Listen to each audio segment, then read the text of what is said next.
চিঠি কেন এলো না, কিছু ভালো লাগে না। একবার আসুক তারে আমি মজা দেখাবো, একবার আসুক তারে আমি মজা দেখাবো। ইরি মাইরি, বেবি ডার্লিং, আমি এসেছি। আমাকে আর মজা দেখাতে হবে না। তুমি এসেছো সেটা তো আমি দেখতেই পাচ্ছি, তাই এত দেরি করলে কেন? হ্যাঁ, আসলে তোমার শ্বশুরাব্বা মানে আমার পিতা আমাকে একটা জরুরি কাজ দিয়েছিল, সেই কাজ করতেই দেরি হয়ে গেছে। এখন বলো এত জরুরি ভাবে কেন ডেকেছো? শোনো, আমার বাবা আমাকে বিয়ে দেওয়ার জন্য উঠে পড়ে লেগেছে। আমি তোমাকে ছাড়া অন্য কোথাও বিয়ে করবো না। ইরি মাইরি, আমিও তো তোমাকে ছাড়া বিয়ে করব না বেবি। এখন আমাকে কি করতে হবে সেটাই বলো। শোনো, আজকে তুমি তোমার বাড়িতে বিয়ের কথা বলবে, আর আমিও আমার বাড়িতে বিয়ের কথা বলবো। ইরি মাইরি, কিন্তু ডার্লিং, তোমার বাবা আর আমার বাবা দুজন দুজনকে দেখতে পারে না। এখন যদি ওরা দুজন আমাদের সম্পর্কটা মেনে না নেয় তাহলে কি হবে বেবি? কি আর হবে, গাছতলায় সংসার করব। এখন যাও, গিয়ে আমাদের সম্পর্কের কথা বলো। ওকে।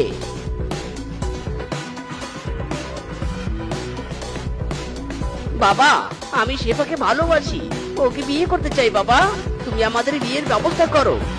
অসম্ভব, ওই কদমের মেয়ের সাথে আমি তোর বিয়ে হতে দিব না। আমি তোকে অন্য কোথাও বিয়ে দিব বেটা। ইরি মাইরি, আমি অন্য কোথাও বিয়ে করব না বাবা, আমি ওকে বিয়ে করব। আমি এই বিয়ে মানব না। ওই মেয়েকে বিয়ে করলে আমি তোকে এই বাড়িতে আশ্রয় দিব না।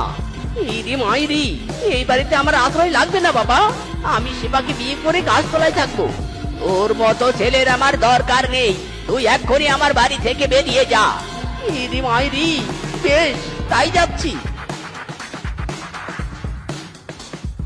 আমার মেজকু বেকারি ভালো। এই আমি চললুম মেজকুর কাছে, দরকার পড়লে গাছতলায় থাকবো মেজকুর সাথে, তবু এ বাড়িতে আসবো নে। আরে যা যা, আমিও দেখবো তোর এই যে কতদিন থাকে।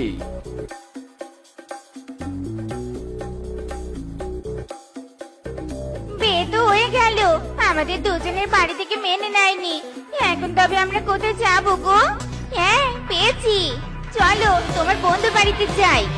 ইরি মাইরি, না না, বন্ধুর বাড়িতে যাওয়া যাবে না শেফু। কেন কেন যাওয়া যাবে না? কারণ বন্ধুরাও আমাদের মেনে নেয়নি। তোমার মতো সুন্দরী বউ পেয়েছি জেনে ওরা হিংসায় জ্বলে পুড়ে যাচ্ছে। এইদিকে বাড়ি ভাড়া নিয়ে থাকার মতো কোনো টাকা নেই আমার কাছে। আমাদের গাছতলায় সংসার করা ছাড়া আর কোনো পথ খোলা নেই গো মেজকু। ইরি মাইরি, দেখো এই গাছটা বেশ মোটা তাজা আর বড় আছে। আজ থেকে এই গাছের নিচে থাকবো আমরা। এই গাছের নিচে আমরা আমাদের ভালোবাসার সংসার পাতবো। একদম ঠিক বলেছো।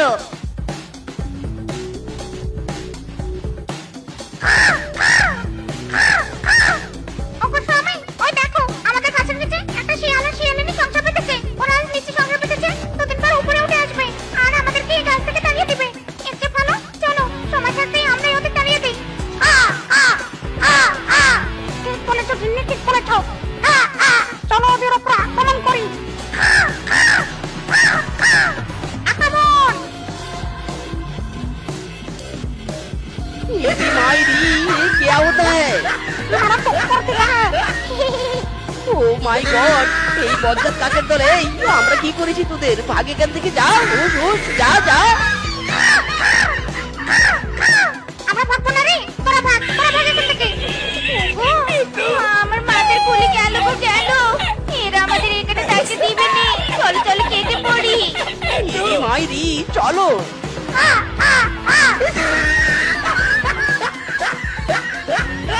পালিয়েছে বাবা, পালিয়েছে। ইরি মাইরি রে, সামান্য কাক হয়ে কি দৌড়ানিটাই না দিল রে বাবা রে বাবা। দেখি এই গাছে কোনো পাখি টাকি আছে নাকি। না, কিচ্ছু নেই।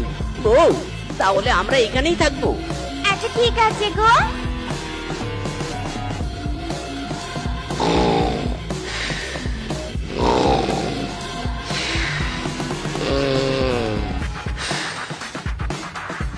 কোথায় পেট আমার চোচো করছে, আর এদিকে শ্বশুরের পেটে নাক দেখে ঘুমাচ্ছে। এই স্বামী, এই ওঠো ওঠো বলছি। ইরে মাইরি, কি হয়েছে বউ, কি হয়েছে? চোর টোর এসেছে নাকি?